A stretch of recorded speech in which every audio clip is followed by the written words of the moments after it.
Alright, so in this video I'm going to do something a little different and walk you through kind of what's going through my mind when I'm glassing a board. I'm still pretty new to this process, so kind of a peek into the mind of a newbie. I have this little scribe thing that has like it's a fake plastic pencil, and I'm going to scribe in the line, a light line, so I'm trying not to gouge the foam too much. About, I think it was like 1.5 inches or so from the edge, and this is going to be the line that I use as a reference to tape off the cut lap. I move on to taping. I follow the guideline. You can see that it comes out pretty straight, and then once it's all rolled out and taped off, I will run my finger along the tape to make sure it's sealed properly. You see me changing it out to the taller stance for glassing. Okay, and then here I'm just placing down the logo that's printed on rice paper. And I usually put on this Tyvek suit so I don't get resin all over my clothes, which my wife gets annoyed with me every time. I don't have a lot of clothes to begin with, and then I'll come back in after working in the shop all day with resin on clothes and ends up becoming shop clothes, which I have a lot of that because I always forget to change. Anyways, I have this 6-ounce roll that's a little wide because the warehouse I get it from ran out of the 30-inch one, so I think this is the 48-inch. This I'm cutting out the tail patch. I was wondering why the tail patch wasn't showing up as prominent when I glassed it with a colored pigment or tint, and I found out it's because I was using 4-ounce fiberglass before, so that makes sense. 6-ounce will soak in more of the resin and make it darker, so that's a little tip for anyone else that's learning to glass right now. Use the 6-ounce fiberglass if you want it to show up as like a detailed design. Then I rolled the 6-ounce glass over this tail patch. It's important to make sure the tail patch stays in place too. I've had it where it moves, and then you'll see that it's like, you can see that it's shifted under the lamination afterwards and doesn't look great. Alright, so I'm mixing up the resin. I think I use around 21 ounces and then just a little dab of the colored resin or the colored pigment, and I'm using a UV catalyst. It's like a pinch of that and then 2.5 grams or so catalyst, the MEKP. Then just mix that well, and then put your logo on with it. And I think I put a little too much of the resin down here before, just for the logo, and you'll see why here. Like, it messes up a little bit of the logo. Like, once the logo's wet and you get the fiberglass on it, the ink transfers immediately onto the fiberglass, and if you need to move it at all, it creates a little bit of a problem. Anyways, the reason I like using the UV catalyst is especially because I'm still new to shaping boards and glassing. It gives me a lot of time to work in the resin and then wet out the rails. I think it took me a good 25-30 minutes to get it all down. I'll speed up this part so you don't have to sit here and watch me do this for 30 minutes.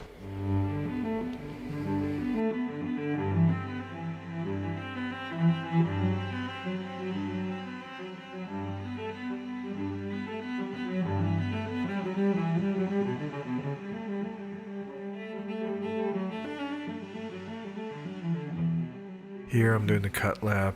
I don't really have any tips or tricks for this other than just taking your time and using a sharp blade. I can't stress enough how important it is to take your time, because the slightest deviation, it could take you off the tape line, and it just doesn't look good. If you have any tips for me, leave it in the comments below. I know there's a zipper method which I've tried, but I don't know, I guess I don't have the confidence for it yet. Anyways, here I'm doing the same thing on the bottom where I'm taping off the lap so I could start glassing the deck, and it's pretty much the same method as before. Here I didn't obviously use the scribe because I can't leave a mark in the already laminated bottom, so I just eyeball this and hope for the best, take my time and redo areas where I need to. Just kind of check and double check. And if you notice that bright light in the back, that's my UV curing system, and that's what you see me putting the board under after I laminate the board. So let's fast forward through this part too, because there's not that much different than the other process prior to this. But a couple differences here. I use 2 layers of 4-ounce fiberglass instead of the 6-ounce for the deck, and then I use a second layer of tape instead of using the roll of paper when taping off the lap. Another thing I want to mention, it's really important to evenly saturate the lap, because the uneven saturation will show up and it doesn't look good at all. It looks very splotchy and it doesn't even look intentional. Also, another question that I had in the beginning when I was doing the cut lap is it okay to be cutting into the foam while cutting the lap?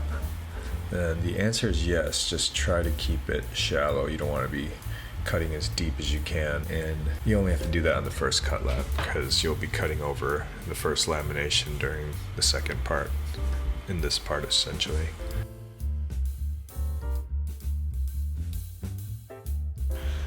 And speaking of cutting the second lap, the footage seems nowhere to be found, so that's going to be missing, and we'll just go straight into installing the fin boxes. I decided to do 8.5 inches up from the tail.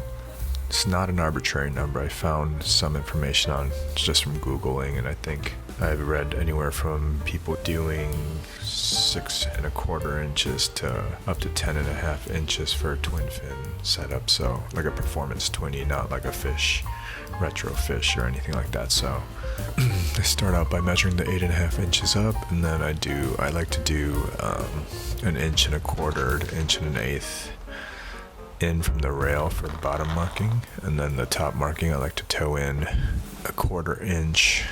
I like to use a 6.5 inch cant and these flexible shims here. That's so you can get the right depth of cut. Yeah, so you see there's like a little gauge here. There's 2 sides. I don't really know what the bigger notch is for, but use the smaller notch and make sure it's lined up top and bottom, all 4 sides here, so you get a good fit with the boxes, so it's not sticking up too far above the glass or too low below the glass. So this is the Futures 1-Pass kit, and I have the older version here. As you can see, my bits aren't orange. And then here I double check one last time that it's lined up. Then I'll put the guide on and go about halfway down, maybe 2/3 of the way down, and cut at that depth first. And I'll fully plunge it and then finish it off. And then I'll turn off the router before I remove the router. Get fiberglass everywhere, so if you can, have some kind of vacuum system if you don't want to be super itchy all day afterwards. It's helpful. But that's how I do the fins. I'm gonna fast forward through the rest of this because the other side's the same process. I wasn't meaning for this to turn into a tutorial, but I guess it seems like it kind of is. I wanted it to be more of just some tips and tricks that I've learned, I guess, for beginners. So another tip that I learned from the forums is when you're installing fins, generally if you're using color like a tint or a pigment, you want to route the boxes in after you've laminated the board. It just turns out cleaner. You can route in the boxes before laminating the board if it's without any pigment, and the reason behind it is because you can see the box through the clear lamination, versus if you have a colored lamination, then kind of muddles up the outline of the box and you can't really see the details of the box, for those of you that were wondering. Next is installing the leash book, but unfortunately most of the footage of that got lost. But a little tip I have for that when you're sanding it down, which I have footage here, is leave the tape on while you're sanding, because I've taken the tape off before sanding it down, and the heat produced while sanding will melt the plastic onto the sanding disc and it'll rub it into the fiberglass, this clean lamination you've worked so hard for, and you'll have to either scrape it out with a straight edge blade or try to sand it off as best you can, and sometimes it's really hard to get all of it off. So that's another little tip that I've learned. As for the hot coat, I'm learning that temperature is very important. If it's too cold, the resin will be more viscous and won't properly lay down over the lamination. So I think the ideal temperature is around 70-75 degrees Fahrenheit. So you want the resin also to be at that temperature too before you start pouring. Otherwise you'll end up with uneven ridges all along the board that you'll have to sand out and then potentially have to do another gloss coat over it to fix it. I'm still working the kinks out with that. And then I just do the same process for the bottom. More interesting facts about hot coat. It's called a hot coat because you're adding a little bit more catalyst and the temperature actually increases in your little bucket of resin once you add the catalyst, and it helps kick off quicker so all the resin doesn't just run off the board.